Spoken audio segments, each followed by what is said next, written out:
Très bien. Nous allons donc, bonsoir à toutes et à tous. Nous allons commencer cette heure citoyenne avec quelques minutes de retard. J'en suis désolé. Donc,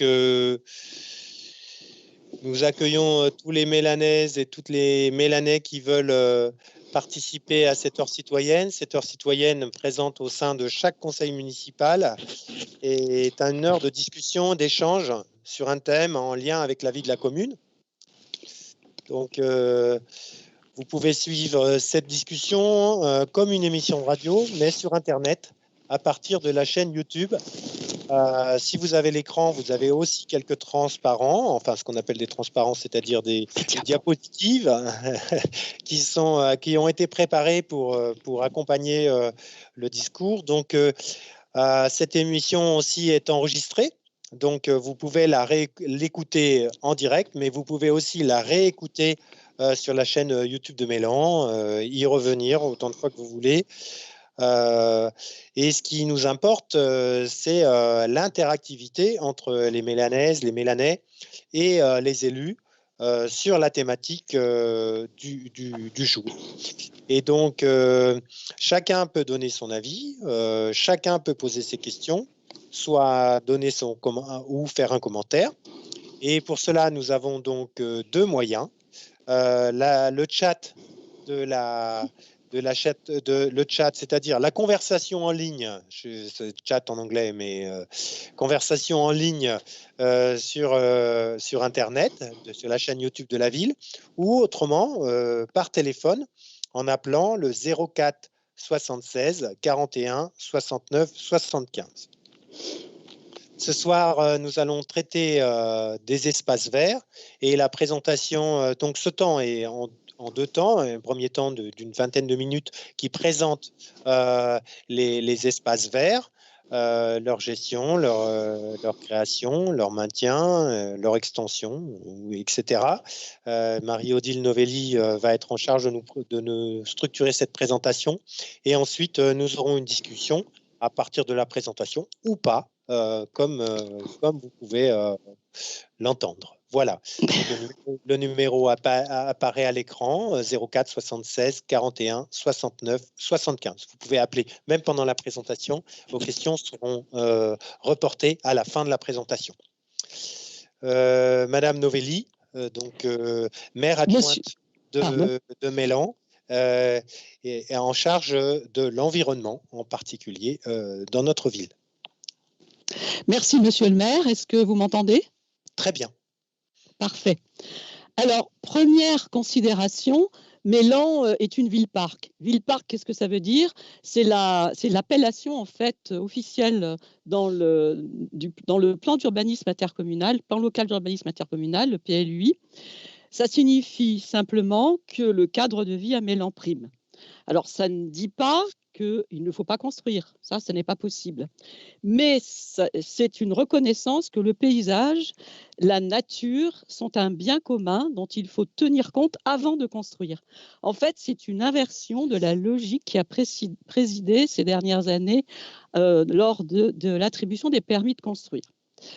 Les trois principaux objectifs sont pour la commune: le bien-être des habitants, la lutte contre la pollution, les îlots de chaleur, les bouleversements climatiques, la qualité paysagère, la biodiversité qui est mise à mal par les pratiques humaines, mais qu'il faut renforcer, notamment parce que l'uniformité végétale augmente les risques de maladies, et enfin le lien social, car c'est dans les espaces de nature partagés, les jardins, les parcs, les chemins, etc., que s'établit le plus naturellement possible le lien social.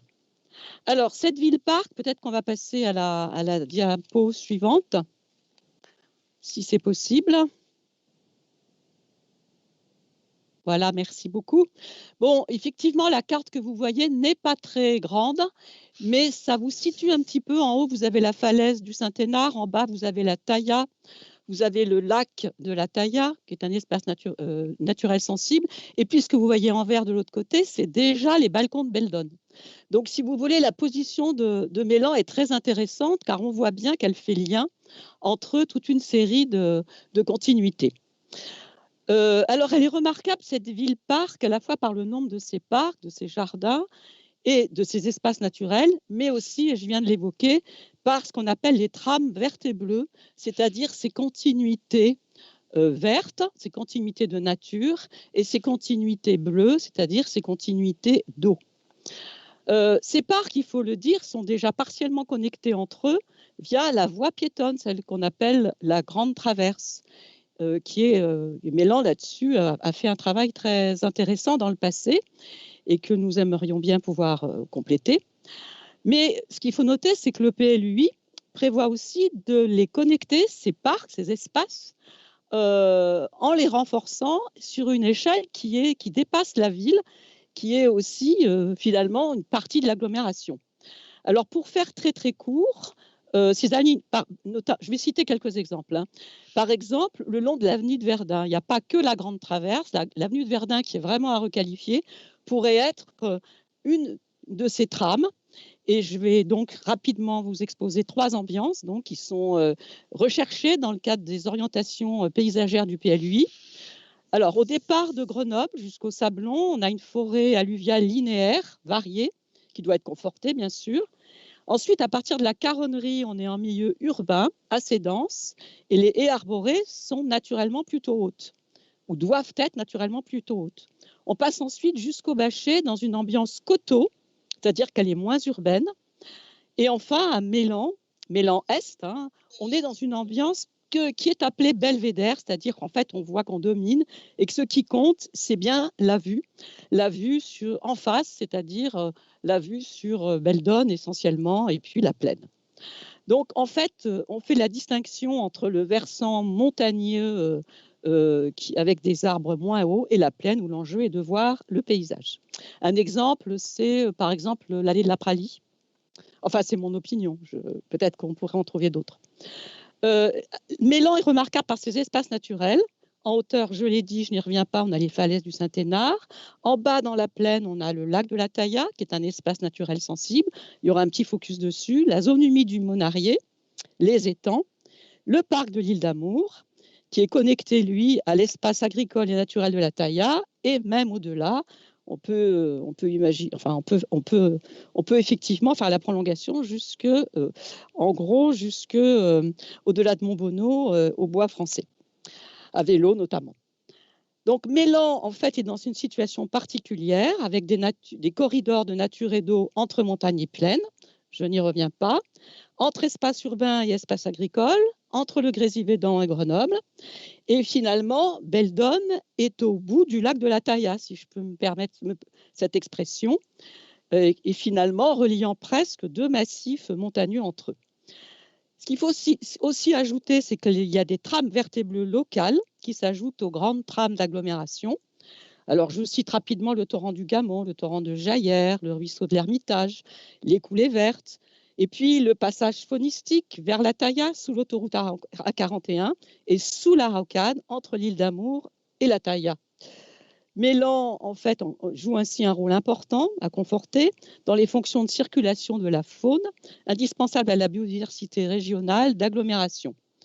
Il faut aussi noter que localement, si les ruisseaux et torrents bordés d'arbustes et de répicifs facilitent la circulation de la faune du nord au sud, les cheminements piétons sud, est-ouest, nos fameuses pistes cyclables, non seulement facilitent la circulation à pied et à vélo des Mélanais, mais sont souvent aussi des trames vertes et bleues bordées de fossés, de ruisseaux, de répicifs et d'espaces arborés. Voilà comment les circulations sont à la fois faunistiques et humaines. Alors ensuite, sur la diapo suivante, on a, alors je ne sais pas si on va pouvoir aller sur la carte de Géomélan. Ce que je voulais vous présenter, enfin en tout cas c'est le lien, si vous y allez ça marche, et il n'est pas tout à fait terminé, mais il est interactif, il est en voie d'évolution. Et c'est une représentation simplifiée des parcs aujourd'hui protégés à Mélan, soit dans le cadre du zonage, soit dans le cadre des éléments du paysage. Donc c'est un nombre assez important, il y a 15 parcs nous avons rajouté 2 tout petits parcs urbains que nous espérons bien pouvoir être pris en compte lors de la modification du PLUI, mais j'y reviendrai. Nous avons rajouté à cette carte des espaces de détente et de ruchers partagés, mais pour les ruchers partagés ainsi que les jardins, tout à l'heure, Christine Elise vous fera une focale sur ce sujet. On peut passer à la diapo suivante. Donc, et je viens d'en parler un petit peu, nous avons effectivement demandé quelques modifications au PLUI. Comment? C'est-à-dire que chaque année, il y a une modification possible. Alors, nous avons fait 27 demandes de modification à la métropole. Ce sont essentiellement des petits espaces verts, des haies, des cheminements piétons qui relient des espaces de nature, etc. L'objectif est bien de conforter les trames vertes et bleues. Je viens d'en parler. Et je vous donnais peut-être que je pourrais détailler un petit peu ce que nous avons demandé. Par exemple, on a demandé 8 haies agricoles et ripisylves, 2 petits parcs publics, ça je l'ai dit, 3 espaces de nature ordinaire, 5 boisements et bosquets, dont 3 espaces boisés classés, 2 vergers et jardins, un canal et 5 chemins. L'objectif, donc je l'ai dit, donc l'objectif, c'est conforter les trames vertes et bleues et bien sûr conserver tout ce qui peut l'être. Lors de l'instruction des permis, ça c'est important parce que l'optique est bien de conserver l'existant et de conforter avec les nouvelles plantations, les cheminements et TVB. Alors Antoine James pourra, si vous avez des questions à ce sujet, vous en dire davantage, mais on est dans un urbanisme négocié où finalement, je l'ai dit en expliquant ce que c'était la ville-parc et l'OAP paysage demande de tenir compte de ce qui existe déjà et de construire après. Mais il y a des protections plus ou moins importantes. Donc, suivant les cas, on aura ou pas des facilités à le faire. Et je vais prendre un exemple qui, moi, nous pose un peu problème. C'est par exemple quand on n'est pas propriétaire du tout du terrain. Et je veux parler, par exemple, du terrain, des espaces verts du lycée.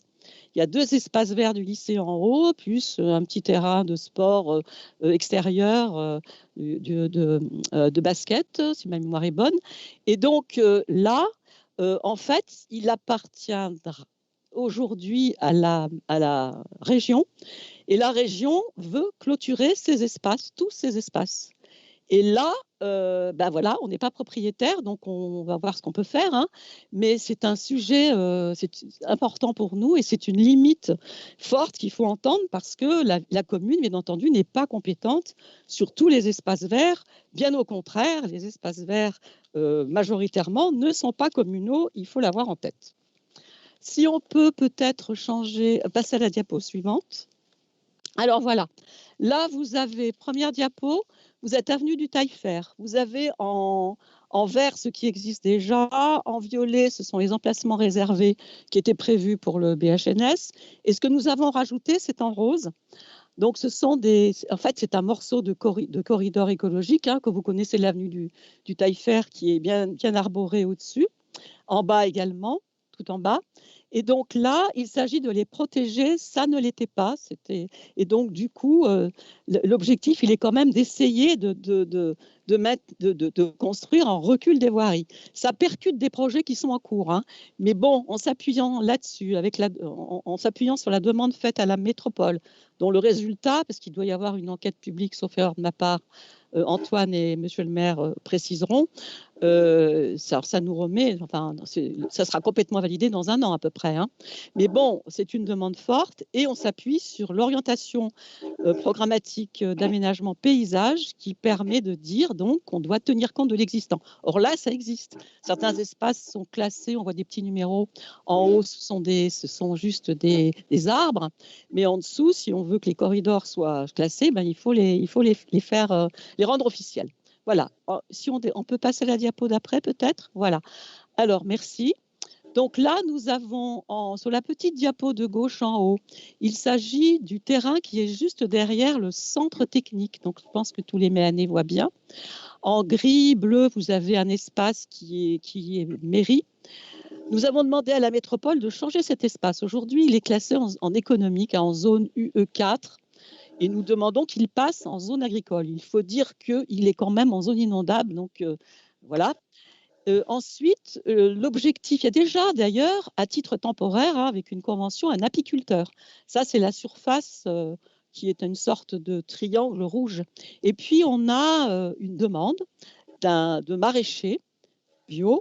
Et donc, l'objectif, il est de pouvoir, des demandes hein, d'ailleurs, il est de pouvoir passer ce terrain en zone agricole, ce qui permettrait à la fois aux centres techniques qui désireraient faire des pépinières, ce qui permettrait quand même de gagner en termes de plantation, hein, si on a nos propres, un peu de propres pépinières, et puis aussi d'avoir un petit peu de jardin. Hein, et puis donc de pouvoir accueillir un maraîcher qui ne trouve pas pardon, c'est un maraîcher, enfin oui, c'est ça, qui ne trouve pas d'espace aujourd'hui à louer comme il le voudrait. En dessous, cette diapositive se situe donc tout à fait au sud-est de Mélan, dans la zone du Monarié. Nous sommes après le chemin de la Duy, sur le chemin du Monarié. Et j'ai essayé, alors vous m'excuserez si c'est un peu maladroit, j'ai essayé de faire un espèce de petit triangle rouge. Il veut matérialiser un espace vert qui n'était pas forcément reconnu aujourd'hui, dans lequel il y a une table de ping-pong. L'objectif, il est de faire de cet espace un petit parc urbain. Mais bon, il n'y a pas de souci, il restera parc, hein, de toute façon, hein, quoi qu'il advienne. Et puis ensuite, en dessous, donc, il y a la volonté de pouvoir, enfin, en trait jaune, j'ai matérialisé une trame verte et bleue, puisqu'il y a là un fossé, un corridor écologique, des arbres et une bande d'herbe. Et cela rejoint la zone humide du Monarié, qui est une zone reconnue, qui a été reconnue après l'enquête publique du PLUI de la métropole. Voilà. Donc, 2 exemples de modifications que nous demandons à la métropole, mais il y en a effectivement beaucoup d'autres. Si on peut passer à l'eau, voilà. Alors, un petit focus modeste hein, sur les projets. Quel projet? Donc, pour 2021, c'est le projet Écrin Vert hein, que vous connaissez, donc, puisqu'il a été lancé déjà sous la précédente municipalité. L'année 2021 verra la pose de jeux et de plantations. Ensuite, à l'automne, au dernier trimestre, oui, enfin à l'automne 2021, on se propose de faire une conférence sur la gestion des espaces verts et sur l'arbre en ville à destination des habitants et des copropriétés, puisque l'essentiel finalement des espaces verts et arborés appartiennent à des copropriétés ou à des propriétaires privés. Ensuite, pour l'année 2022, le projet est d'intervenir en renforcement du volet pédagogique et éducatif sur le parc de Rochesson. Et puis ensuite, les 2 autres priorités qui ne sont pas encore ordonnées, si vous voulez, on verra en termes de moyens à quelle vitesse on peut aller pour les mettre en œuvre dans le cadre du PPI. C'est le parc des Léchères et le parc de Bérivière, qui sont 2 parcs qui ont besoin effectivement de faire l'objet à la fois de concertation, mais d'être rafraîchis, entretenus, etc. Et évidemment, mais celui-ci, finalement, on sait à quel moment il peut commencer assez tôt, mais il aboutira en même temps que le projet mi-plaine, hein, global, école. Donc là, on a la date de fin. Évidemment, la concertation débute avant. On peut peut-être passer à la diapositive suivante. Merci. Alors, un petit focus sur l'espace naturel sensible de la boucle de la Tailla. Cet espace, pour mémoire, il date des années 80, début 80. C'était une gravière et il avait servi à construire la rocade, pardon. Et donc, oui, on peut faire d'une gravière un espace naturel sensible. C'est ce qui est intéressant, c'est-à-dire que finalement, on a quand même des marges de manœuvre. Ce lac est très intéressant. Donc, il a été labellisé en 2004 par le département. Il est resté communal. Il y a un plan de gestion par le biais d'une convention avec la ville de Mélan. Et ce plan de gestion que vous avez voté précédemment est un plan qui va durer jusqu'en 2027.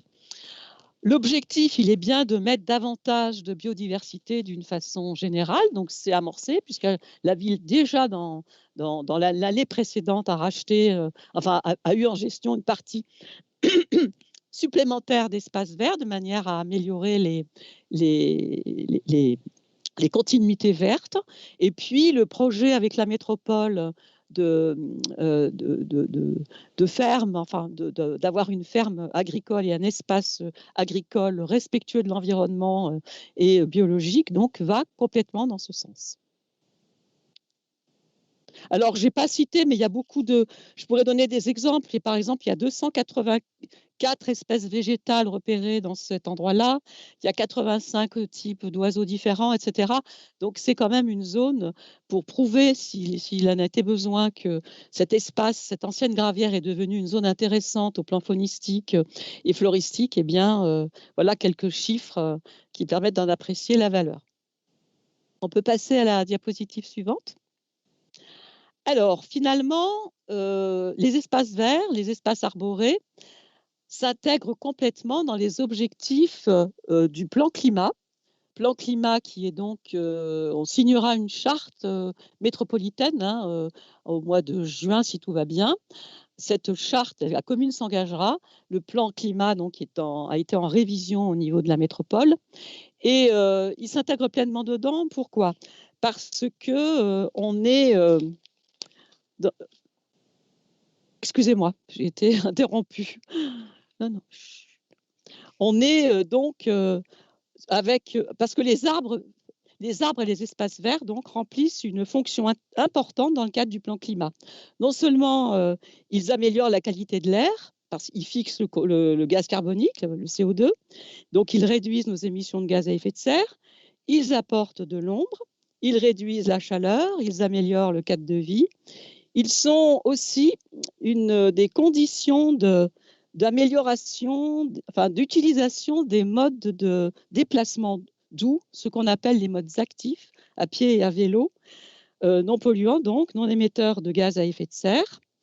Et donc, il est important de repérer les principales zones de nuisance dans le cadre du plan climat, de manière à pouvoir faciliter les déplacements à pied et à vélo, et parce que ce sont des freins donc à ces déplacements. Et puis l'autre objectif, bien évidemment, c'est d'améliorer la qualité de vie dans les quartiers. Il est donc important de pouvoir réimplanter des espaces verts ou arborés autant que possible, près des arrêts de bus, des cheminements piétons, dans les cours d'école, dans les espaces qui en sont dépourvus aujourd'hui. Je pense à Innovallée. Et puis, évidemment, dans ce cas-là, on est en lien avec les démarches concertatives. D'une part, la démarche de la commission extramunicipale, et puis d'autre part, entièrement d'ailleurs avec la commission extramunicipale, des groupes de travail qui vont se mettre en place ce prochain semestre sur notamment aller à pied et en sécurité à l'école. Est-ce qu'on peut passer à la diapositive suivante? Alors, la gestion des espaces verts, ce qu'il faut avoir en tête, je l'ai un peu dit, c'est que l'essentiel des espaces verts de Mélan sont privés. Ensuite, les équipes du centre technique, donc les équipes du centre technique, 18 agents. Il y a 3 classes de gestion des espaces communaux avec des pratiques qui sont respectueuses de l'environnement. Alors, nous n'employons plus de phytosanitaires sur la commune depuis déjà un certain nombre d'années. L'objectif, il est de favoriser une biodiversité importante. Ça, c'est quelque chose qui va s'effectuer dans la durée. L'aspect important également, c'est de pouvoir tenir compte du paysage existant, créer des espaces de qualité. On a vu tout à l'heure que certains parcs avaient besoin d'être entretenus et améliorés. Et puis, il y a tout le principe de la gestion qu'on appelle différenciée. Alors, pour être un peu rapide, qu'appelle-t-on la gestion différenciée? C'est une gestion qui permet d'intervenir un peu moins fréquemment sur les espaces verts de manière à favoriser la biodiversité. Par exemple, si vous regardez le parc du Bachet, et qu'un parc qui est entretenu, on intervient souvent dans ce parc-là, on tombe plus souvent, etc., on cultive, etc. Si, par contre, quand vous allez dans la partie nord-est du Clos des Capucins, il y a ce qu'on appelle une gestion extensive, c'est-à-dire qu'on intervient très peu, 2 fois par an maximum dans cette partie-là. D'ailleurs, il y a un petit panneau qui précise que c'est une expérience. Pourquoi? Parce que c'est extrêmement intéressant faunistiquement et floristiquement, c'est-à-dire qu'on a une biodiversité qui se développe et finalement, à Mélan, un certain nombre, et beaucoup de parcs sont entre les deux. Il y a extrêmement peu d'espaces qui sont complètement en gestion qu'on peut appeler extensive. Mais beaucoup de parcs sont entre les deux, c'est-à-dire qu'il y a une volonté, suivant les endroits, de pouvoir favoriser la biodiversité. Les parcs sont tous différents, certains remplissent des fonctions majoritairement ludiques ou sportives, en tout cas ont des morceaux, des espaces dans le parc qui sont dédiés à cela. Donc, les conditions d'entretien des parcs sont différentes. Il faut pouvoir résister, il faut un sol qui puisse être piétiné, etc. Et il y a d'autres endroits qui sont faits pour regarder, qui sont faits pour être admirés, qui sont faits pour être au calme, et donc là, ou qui sont faits pour rêver. Et donc, ceux-là, effectivement, doivent être travaillés autrement, parfois travaillés avec une volonté un peu sophistiquée, et parfois aussi laissés à leur nature sauvage, de manière à pouvoir apprécier et observer cette nature, cette faune et cette flore. Donc, la pratique de gestion durable, elle est encore à développer à Mélan. On a devant nous encore un chemin de progrès, même si des choses très intéressantes sont faites. Et là-dessus, je vais peut-être passer directement la parole à Christine Ellis, puisque une des applications concrètes, des illustrations concrètes, est bien la question des jardins partagés et des jardins en général, qui sont tous vertueux en termes de traitement, et puis également donc les vergers partagés. À toi, Élise. Oui, bonjour, merci Marie-Odile.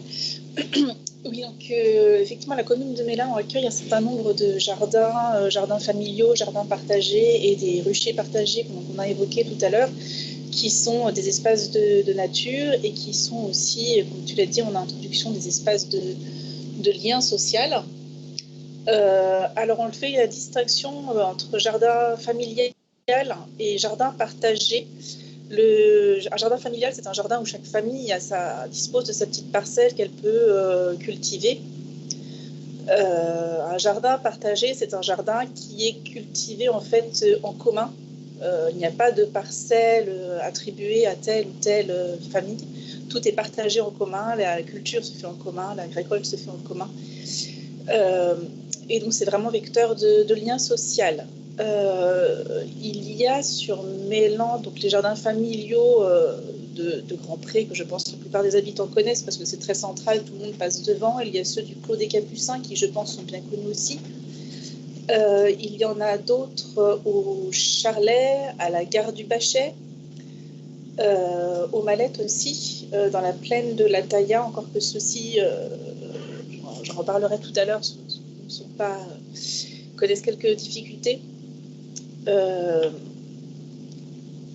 Donc voilà, ce sont des jardins familiaux qui sont gérés soit directement par la ville de Mélan, soit confiés à des associations qui les gèrent sur des terrains communaux via une convention avec la ville de Mélan. Donc le jardin du Clos des Capucins, le jardin de Grand Pré sont gérés par des associations, celui de la gare du Bachet, du Charlet, des Mallettes sont gérés par la ville de Mélan. Plus récemment, nous avons vu arriver sur la ville de Mélan des jardins partagés. Le premier au Béalières, qui est géré donc par l'Union de quartier, et le deuxième aux Aiguinards, qui est le tout dernier en date, et qui est géré, lui, par Horizon. Donc ces jardins ont pour ambition, effectivement, d'être des espaces de nature et surtout de créer du lien social et aussi de favoriser je retrouve plus les mots, l'autonomie alimentaire. Voilà, on est aussi un objectif quelque part d'autonomie alimentaire et puis de connaissance des saisons. Certains de ces jardins accueillent des écoles ou des crèches à qui ils attribuent un petit carré qui leur permettent aux enfants de jardiner avec leurs enseignants, leurs encadrants, et ainsi de s'approprier le rythme des saisons et des cultures. C'est très intéressant. Et il y a aussi, ce qui est peut-être moins connu sur la commune, des ruchers partagés. Ces ruchers sont gérés par le CIN, donc il y en a évidemment à Rochasson, il y en a aussi au Clos des Capucins, il y en a à côté des jardins familiaux du Pachet, et il y en a au Monarié. Ces ruchers partagés, en fait, ont pour ambition de proposer à des apiculteurs amateurs qui se sont formés auprès des syndicats qu'on a évoqués tout à l'heure dans la première partie du conseil, syndicats comme l'abeille dauphinoise ou le syndicat apicole dauphinois. Après s'être formés, ils n'ont pas forcément de terrain où installer leur première ruche et se faire la main. Donc les ruchers partagés ont cette vocation de leur proposer un terrain et de leur permettre aussi un accompagnement et une mise en commun de matériel, notamment du matériel d'extraction. Là encore, on retrouve un temps de partager, un temps de lien social au moment de l'extraction du miel qui se fait à Rochasson, où les apiculteurs peuvent utiliser le matériel d'extraction. Je voulais parler du jardin des Mallettes. Le jardin des Mallettes est un jardin qui connaît quelques difficultés, et c'est pourquoi nous avons décidé de créer un nouveau jardin. Il y a une petite flèche qui le montre, sur un terrain communal qui se trouve à l'extrémité est de la commune, en limite en fait de Montbonneau. Un terrain qui se prête parfaitement à la création d'un jardin familial cette fois-ci. Donc ça fait longtemps qu'on n'a pas créé un, sinon Charlet, ça fait pas si longtemps que ça, un nouveau jardin familial à Mélan, et donc qui aurait vocation à remplacer à terme le jardin des Mallettes, qui connaît notamment des problèmes d'approvisionnement en eau. Ça fait quelques années déjà qu'il n'y a plus de nouvelles installations au jardin des Mallettes parce que toutes les parcelles ne disposent pas d'eau et que c'est compliqué de cultiver sans eau. Voilà, on le voit sur les jardins familiaux, les jardins partagés sont régulièrement confrontés à cette problématique de l'arrosage. Et c'est pourquoi nous créerons bientôt un nouveau jardin familial géré par la commune, au niveau du Monarié, en limite de Montbonneau. Voilà ce qu'on peut dire des jardins et ruchers partagés de Mélan. Merci. Alors, nous arrivons maintenant dans la question qui intéresse beaucoup les Mélanais, étant donné les nombres de mails que je reçois, qui est la question de la gestion des arbres. Il faut d'abord bien comprendre qu'un arbre en milieu urbain, il est dans un milieu contraint. Il ne peut pas se déployer librement comme il le ferait dans un espace libre, dans une forêt, etc. Parce qu'un arbre, ça doit respecter les usagers, ils sont souvent en bordure de rue. Donc si l'arbre lui-même ou même une grosse branche est abîmée, elle ne peut pas tomber ou être brutalement par un coup de vent ou autre chose sur les habitants. Et donc, on est malheureusement obligé de prendre des décisions qui parfois nous fendent le cœur. Mais c'est une réalité. Donc, l'entretien, c'est parfois déjà, on coupe des branches parce qu'elles sont mal placées, etc. Parce qu'il faut les contenir. Et à ce moment-là, déjà, ça les fragilise un peu. Ensuite, eh bien, il y a la question de l'abattage. Quand l'arbre est abîmé, alors il est fragilisé quand on coupe surtout des branches maîtresses, ce qu'on appelle les branches charpentières. Quand l'eau de pluie s'infiltre, ça les fragilise, ils sont attaqués par toutes sortes de maladies. Et donc, ça ne se voit pas forcément parce que ça reste localisé dans ces grandes branches. Seulement, ces grandes branches peuvent tomber d'un coup. Et à ce moment-là, ça provoque effectivement, on est responsable, nous, communes, des risques que cela peut poser. Donc, l'abattage, il a lieu uniquement en cas de danger. Et quand les arbres sont morts, sachant quand même qu'un arbre met du temps à mourir et peut être dangereux sans que cela saute aux yeux. La plantation, alors ceci dit, notre objectif de plantation, il est de 100 arbres par an, pas forcément toujours au même endroit, en tout cas pas toujours 2 ou 3 au même endroit. Mais évidemment, si on peut renforcer, c'est plus facile pour l'entretien. Si on peut les regrouper, eh bien on le fait. Mais c'est au cas par cas. Et c'est 3 fois plus que les années précédentes, 100 arbres plantés par an. L'objectif, il est bien sûr d'essayer d'augmenter la biodiversité, augmenter le coefficient de pleine terre et surtout la terre qui est dévolue pour les arbres, parce qu'ils sont malheureusement souvent avec une masse insuffisante de terre, et ce qui fait soit ils n'arrivent pas bien à pousser, soit ils dépérissent plus vite, avec aussi des plantations au pied des arbres, quand on peut. Quand c'est nécessaire, évidemment, dans une forêt, on ne va pas faire ça. Et puis, bien sûr, la prise en compte du réchauffement climatique, parce que ce qui est un peu compliqué à doser, parce qu'il faut à la fois anticiper le réchauffement climatique, mais en même temps pas aller trop vite, parce que si on met que des arbres déjà adaptés à des terres beaucoup plus chaudes ou beaucoup plus contrastées, eh bien, finalement, on participe un peu au réchauffement climatique quelque part, on perturbe le phénomène d'évapotranspiration des arbres, etc.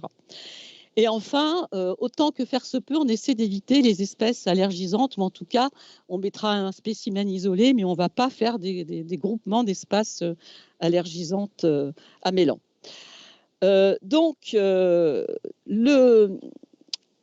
Voilà. Alors, l'application des copropriétés, oui, c'est un sujet, je l'ai un peu évoqué, mais c'est normal, parce que quand vous regardez bien, l'essentiel du patrimoine, il est privé. Et s'il est privé, qu'est-ce qu'on fait ? Il faut arriver à pouvoir mettre dans le coup les copropriétés pour que ça soit, pour que finalement toute la commune dans son ensemble évolue en ce sens-là. Très bien. Voilà. Merci, Madame l'adjointe. Nous avons le temps pour le débat et les questions maintenant. Est-ce qu'il y a des questions qui sont apparues, bien sûr, soit sur le chat, soit au téléphone? Donc, il y a une question là sur le chat, sur le statut de la coulée verte par rapport aux autres parcs de Mélan. Ça, c'est un classement.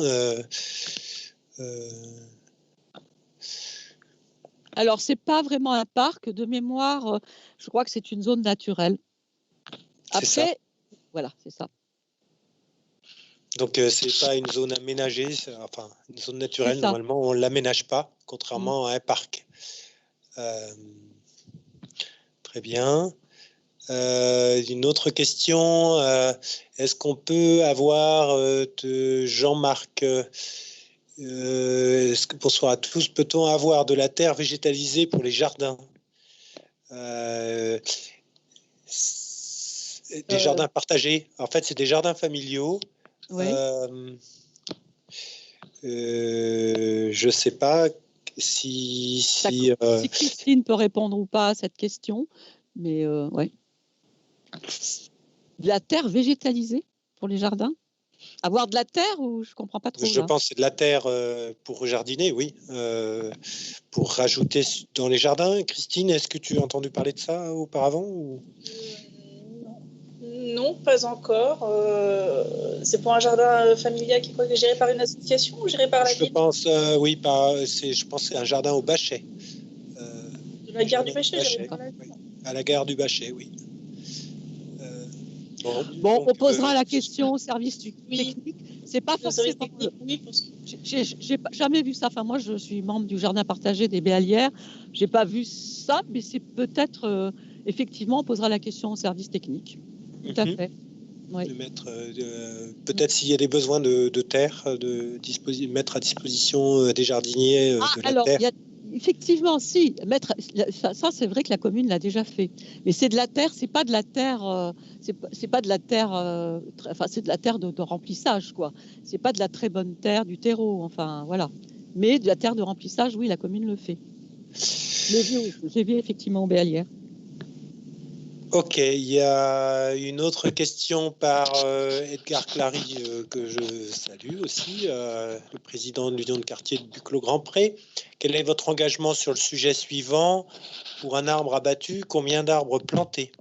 Alors, Comme je l'ai expliqué tout à l'heure, c'est pas, on fonctionne, enfin, je l'ai un peu expliqué, on fonctionne pas à un arbre abattu, on va en remplacer autant, mais par contre, on multiplie par 3 ou 4 le nombre d'arbres plantés dans la commune, on en plante 100, c'est pas forcément au même endroit, c'est peut-être pas ce qu'il voulait dire, hein, mais c'est pas forcément à l'endroit où l'arbre a été abattu, mais l'engagement, il est bien de faire bien plus que de remplacer l'arbre abattu.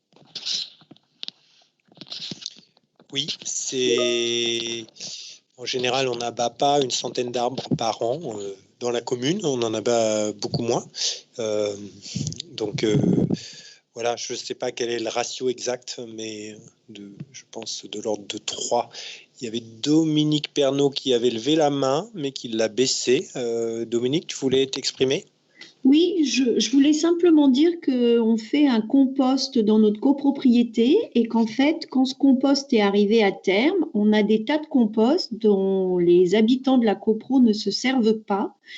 Et il me semble qu'on pourrait réfléchir à une mise en lien ou à une communication pour que les gens viennent utiliser ce compost, en fait, qui reste en tas dans le parc et qui sert à rien et à personne.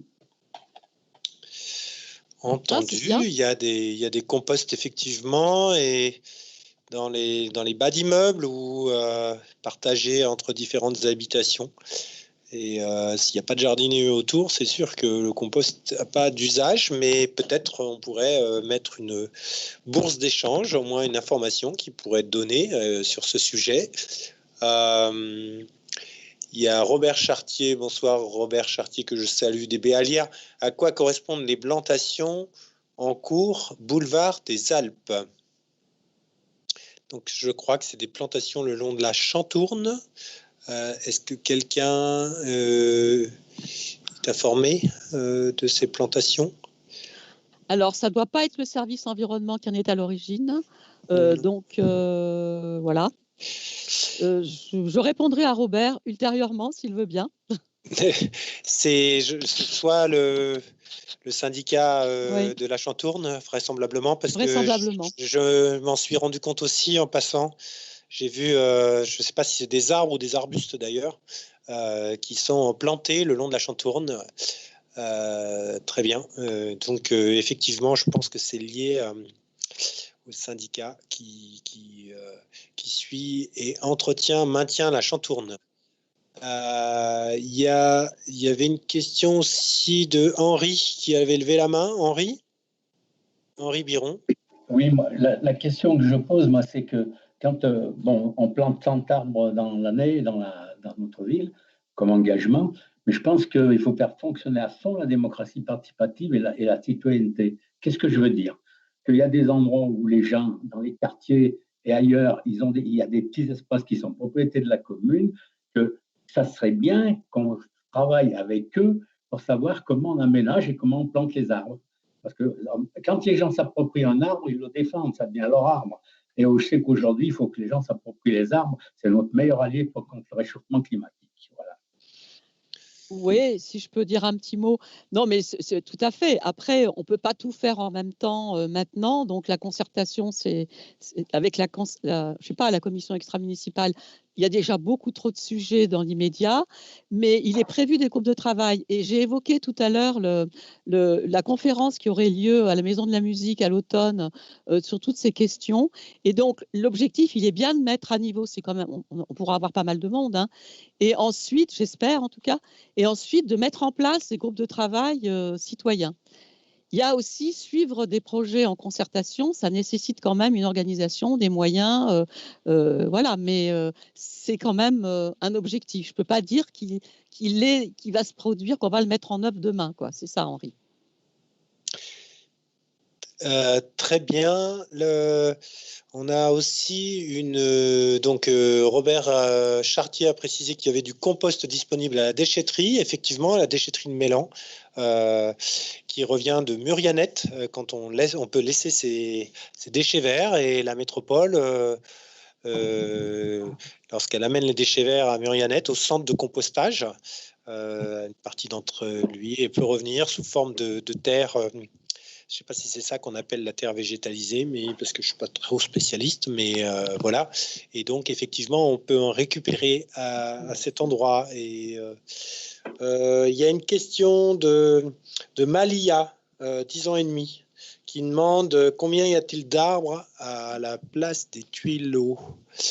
Alors, je pense qu'elle fait référence à la nouvelle place. Combien y aura-t-il d'arbres à la nouvelle place des Tuileaux? De mémoire, je ne vais pas pouvoir le dire là à cette heure-là.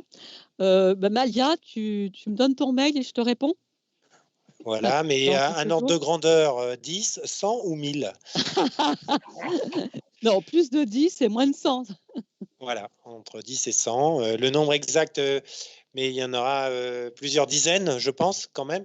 Pour avoir vu des photos, il y a plusieurs dizaines, mais je ne peux pas dire exactement. Peut-être si un autre élu peut savoir, Antoine, qui suit un petit peu plus. Oui, si on intègre le stationnement qui est sous la place des Tuileaux, je pense qu'on est bien à une vingtaine d'arbres au global. Sans compter qu'il faut parler des arbres, mais également de toute la végétation basse qui a été plantée ces derniers jours. Okay. C'est extrêmement importante pour la faune. Très bien, donc de 20 à 30, si on veut compter, qui vont être plantés. Après, il faut qu'ils trouvent leur place et prennent le temps de grandir, ce qui est assez long. Il y a Ilyes qui a levé la main pour prendre la parole dans la salle virtuelle. Ilyes? Oui, j'ai des questions au téléphone. Donc la première, oui, est-ce qu'il y a un petit espace vert vers l'ancienne fac de pharmacie? Est-ce qu'il est prévu un espace vert sur la petite serve? Ouais, voilà, c'est ça. Ouais, la petite alors, serve, je vais dire deux choses. Je pense que ça fait référence au projet d'écoquartier qui va avoir lieu ici, j'imagine. C'est ça. Donc, Marie-Odile, oui, ou quelqu'un d'autre? Oui, mais Antoine complétera. Mais en fait, d'abord, le projet, il n'est pas démarré. Hein, donc, ça, c'est pour rassurer tout le monde. Deuxième chose, dans les fameuses 27 modifications, nous avons demandé que les parties arborées qui sont plus côté bâché, en fait, soient conservées. Donc à suivre, c'est déjà une réponse. Ensuite, bien évidemment, toute la partie sud, elle reste non constructible aujourd'hui. Donc voilà des réponses, tout ce qu'on peut dire dont on est sûr aujourd'hui. Ensuite, comment sera aménagé le futur écoquartier? Personne ne peut le répondre puisqu'il n'est pas du tout... Enfin, Antoine a peut-être des choses un peu plus précises à dire dans les premiers axes, mais le projet n'a pas démarré. Antoine, est-ce que tu as d'autres Oui, pour compléter ce qu'a dit Madame Novelli, effectivement, pour l'instant, rien n'est démarré sur ce projet et l'élaboration du plan MAS de l'aménagement de ce quartier se fera en étroite concertation avec tous les habitants et tous les citoyens qui le souhaitent. Et je peux aussi rapporter une précision, c'est que le jardin familial qui est à proximité immédiate ne sera pas touché. Pour nous, c'est un intangible du projet. Voilà. J'ai eu un mail, moi, il y a 1 heure, me posant des questions, toute une série de questions sur le traitement des arbres dans la coulée verte et puis à Maupertuis. Et donc, c'est l'union de quartier qui demande une visite de terrain, donc on la fera. Mais ce que je voulais dire, c'est qu'on a quand même la bonne nouvelle, c'est que l'entreprise Potier, qui est un peu la cause des désordres aujourd'hui qu'on peut voir aux Béalières, eh bien, revient pour terminer le travail qu'elle n'a pas terminé ces jours-ci. Hein. Elle effectuera plus précisément, hein, elle viendra effectuer une opération le mercredi 24 mars sur la commune en urgence. Voilà, bon. Et donc, sur les lieux suivants, École des Béalières, hein, la branche de chêne au-dessus de l'aire de jeu, la remise en état du haut de la coulée verte, derrière la place des Tuileaux où la branche d'un chêne était suspendue au-dessus du parking, et puis le parc des étangs au niveau du panneau d'information, la grosse section cassée d'un peuplier. Cette dernière est menaçante. Voilà. Très bien. Il y a aussi la plaine fleurie, mais bon, voilà. Ilyes, tu as d'autres questions? Encore 3 questions. Donc, nous avons des arbres malades dans notre copropriété au 23 avenue de la Plaine Fleurie. Ouais. Avec qui pouvons-nous échanger à la mairie ou ailleurs pour être cohérent avec ce qui est fait sur l'espace public? Ah, alors ça rejoint la question, hein. Moi, je renvoie donc à ce que j'ai dit, c'est-à-dire la conférence qui aura lieu à l'automne avec les copropriétés, parce qu'on a vraiment besoin effectivement de travailler ces questions avec les propriétaires de la majorité des espaces verts et arbres à Mélan, et donc qui sont les copropriétés ou les propriétaires privés, notamment dans le Haut-Mélan. Oui, Et donc voilà. cette question rejoint un commentaire fait par Edgar Cléry sur la conversation sur YouTube. On doit sensibiliser les syndics de copropriété à la gestion des arbres dans les espaces privés. Effectivement, nous sommes parfaitement conscients de ça. La plupart du patrimoine arboré communal est privé. Et quand le privé est défaillant, eh bien, il faut voir de quelle manière on peut travailler ces questions-là. Mais bon, notre première responsabilité, elle est déjà sur l'espace public. Donc, on va déjà remplir nos missions, mais c'est important aussi, puisque les arbres privés, les oiseaux les voient aussi, les insectes aussi. Ils font de l'ombre, ils peuvent faire de l'ombre en dehors de l'espace privé aussi. Donc voilà, donc c'est un bien commun, même si ses racines sont dans un espace privé. C'est vrai. Ilyes. Que va devenir la zone verte chemin de la Croix des Rameaux? Zone verte, alors, sauf erreur de ma part, nous avons proposé également dans les 27 modifications au PLUI effectivement de la classer en espace vert de détente. Voilà. Un petit parc. Un petit parc, c'est ça. On Merci. espère que la métropole va l'inscrire ainsi. Ça fait partie des 27 demandes de modification de la commune pour la prochaine modification du PLUI. Ilyes, une autre question? C'est tout bon pour moi, de mon côté. Donc, cette question était posée par François Morel, visiblement, puisqu'il ajoute tout jeune président de l'Union de quartier du Haut-Mélan. Mes félicitations, monsieur François Morel, le tout jeune président de l'Union de quartier du Haut-Mélan. C'est bien d'être jeune à votre âge, monsieur le président. Donc, Ilyes, ça termine tes commentaires? Oui.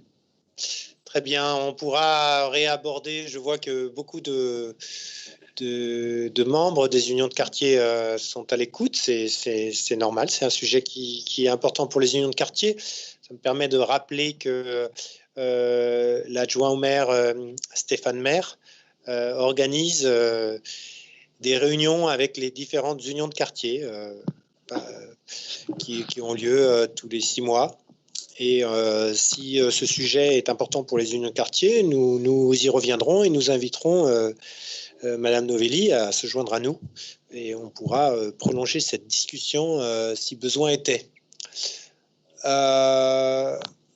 Voilà, merci beaucoup de votre écoute et de vos questions. Oui, dernière question quand même. Quel est l'avenir du parc de Rochasson, la protection de la faune, de la flore Alors, l'avenir du parc de Rochasson, oui, on peut l'évoquer. On n'a pas aujourd'hui d'éléments concrets, mais on veut faire évoluer effectivement le centre d'initiation à la nature et à l'environnement, lui donner un peu plus d'importance. Donc ça concerne plutôt le bâti, l'amélioration du bâti. En ce qui concerne le parc de Rochasson lui-même, est-ce qu'il y a des éléments de réponse, Antoine ou Marie-Odile? Antoine Naillon ou Marie-Odile? Marie-Odile? Oui, non, Antoine Naillon, qui suit particulièrement ce dossier, donc je lui laisse la parole.